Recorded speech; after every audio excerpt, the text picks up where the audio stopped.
Ustadz, saya lihat orang sholat, tapi perilakunya kok masih buruk. Bahkan baru keluar masjid, sudah ngobrol di imamnya.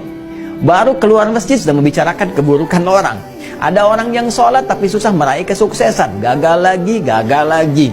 Ada orang yang sholat, doanya belum terkabul. Masalahnya apa? Jadi, dari sekian yang dijanjikan itu, kenapa belum teraih? Ini pun, teman-teman sekalian, tidak luput dari keterangan Al-Quran. Tidak luput dari jawaban Al-Quran. Bahkan sebelum saya, Anda, kita bertanya, Allah sudah lebih dulu menyampaikan keterangan kepada kita. Ada dua penyebab yang paling utama yang menjadikan seseorang yang menunaikan sholat berpotensi tidak meraih satu atau bahkan lebih di antara keutamaan yang dimaksudkan. Jawaban pertama terdapat dalam Al-Quran surah kedua Al-Baqarah di ayat ke-45, kemudian solusinya ayat 46-nya.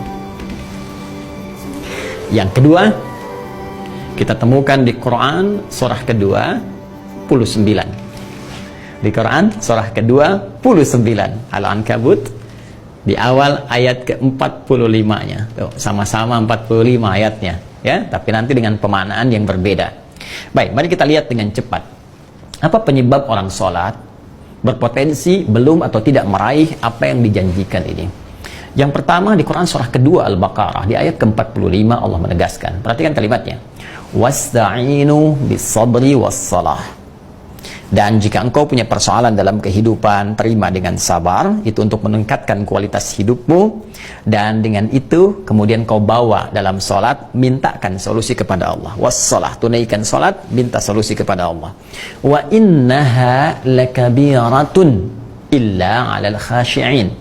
Namun penting kau sadari, sholat itu tidak mudah engkau lakukan. Awas, hati-hati tuh, ya. Ketika Allah menyandingkan sabar dengan sholat dan membandingkan keduanya, ternyata tingkat kesulitan menunaikan sholat itu lebih dibandingkan dengan sabar. Hati-hati.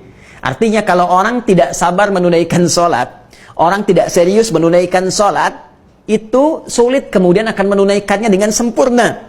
Jadi lebih mudah dalam bandingan Al-Quran, lebih mudah kita belajar berikhtiar untuk sabar dibandingkan kita menyempurnakan untuk menunaikan sholat dengan baik. Kalau kita tidak serius. Nah, tapi Allah tidak berhenti sampai situ. Supaya Anda tidak bertanya, kalau begitu, kalau sholatnya berat, kenapa kita diminta menunaikan? Hei, belum selesai ayatnya. Allah berikan jalan supaya sholat ini mudah ditunaikan oleh kita.